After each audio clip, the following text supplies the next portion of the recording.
Hey all, Assalamu alaikum, welcome back. അപ്പോൾ ഇന്ന് ഞാൻ വന്നിട്ടുള്ളത് നല്ലൊരു സ്വീറ്റ് ആയിട്ടുള്ള മൈസൂർ പാക്കിൻ്റെ റെസിപ്പി ആയിട്ടാണ്. അപ്പോൾ നിങ്ങൾ വീഡിയോ ഫുള്ളായിട്ട് കണ്ടു നോക്കുക, അതേപോലെ ഇഷ്ടപ്പെട്ടാൽ ലൈക്കും കൂടി ചെയ്യുക. അപ്പോൾ നമുക്ക് നേരെ റെസിപ്പി കണ്ടു നോക്കാം. അപ്പോൾ ഇവിടെ ഞാൻ ആദ്യം തന്നെ എടുത്തിട്ടുള്ളത് ഒരു കപ്പ് കടലമാവാണ്, പിന്നെ ഒരു ടീസ്പൂൺ ഏലക്ക പൊടിച്ചതും, പിന്നെ ഒരു ടീസ്പൂൺ മഞ്ഞൾപ്പൊടിയും, ഇത്രയാണ് എടുത്തിട്ടുള്ളത്. അപ്പോൾ ആദ്യം തന്നെ ഒരു പാൻ വെക്കുക. അതിനുശേഷം പാൻ ഒന്ന് ചൂടായാൽ നമ്മൾ നേരത്തെ ആ ഒരു കടലമാവും ഏലക്കാപ്പൊടിയും ഇത് മൂന്നും ചേർത്തിട്ട് നല്ലപോലെ ഒന്ന് വറുത്തെടുക്കണം. ലോ ഫ്ലെയിമിലിട്ടിട്ട് നമുക്ക് വറുത്തെടുക്കാം. ഇത് ഇവിടെ നല്ലപോലെ വറുത്തെടുത്തിട്ടുണ്ട്. ഇനി നെക്സ്റ്റ് എന്ന് പറയുന്നത് നമ്മൾ ഈ വറുത്തത് നല്ലപോലെ ഒന്ന് അരിച്ചെടുക്കുക. എന്നിട്ട് നമുക്കതൊരു സൈഡിലോട്ട് മാറ്റി വെക്കാം. ഇനി ഒരു പാനിലോട്ട് ഒരു കപ്പ് പഞ്ചസാരയും അതേപോലെ തന്നെ അര കപ്പ് വെള്ളവും ചേർക്കുക. എന്നിട്ട് അതൊന്ന് മാറ്റി വെക്കുക.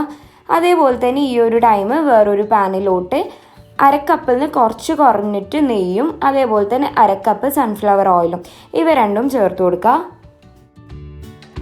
ഇനി നെക്സ്റ്റ് എന്ന് പറയുന്നത് ആ ഒരു ഷുഗർ സിറപ്പും അതേപോലെ തന്നെ നമ്മുടെ നെയ്യും രണ്ട് പാനിലാക്കിയിട്ട് ചൂടാക്കി എടുക്കുക. ഷുഗർ സിറപ്പ് തിളച്ച് ഒറ്റനൂൽ പരുവാകുമ്പോൾ നമ്മൾ നേരത്തെ അരിച്ച് മാറ്റി വെച്ച് കടലമാവിൻ്റെ മിക്സ് കുറേശ്ശായിട്ട് ചേർത്ത് കൊടുക്കുക. എന്നിട്ട് മിക്സ് ചെയ്ത് കൊടുക്കണം.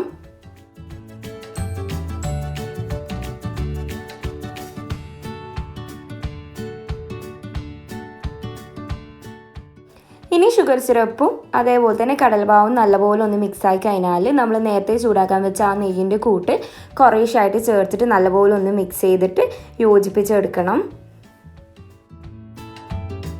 ഞാനിവിടെ മൊത്തത്തിൽ ഒരു കപ്പിൽ കുറച്ച് കുറവായിട്ടാണ് നെയ്യും ഓയിലും എടുത്തിട്ടുള്ളത്. അപ്പോൾ ഇത് മൊത്തം ഇതിന് യൂസ് ചെയ്തിട്ടുണ്ട്.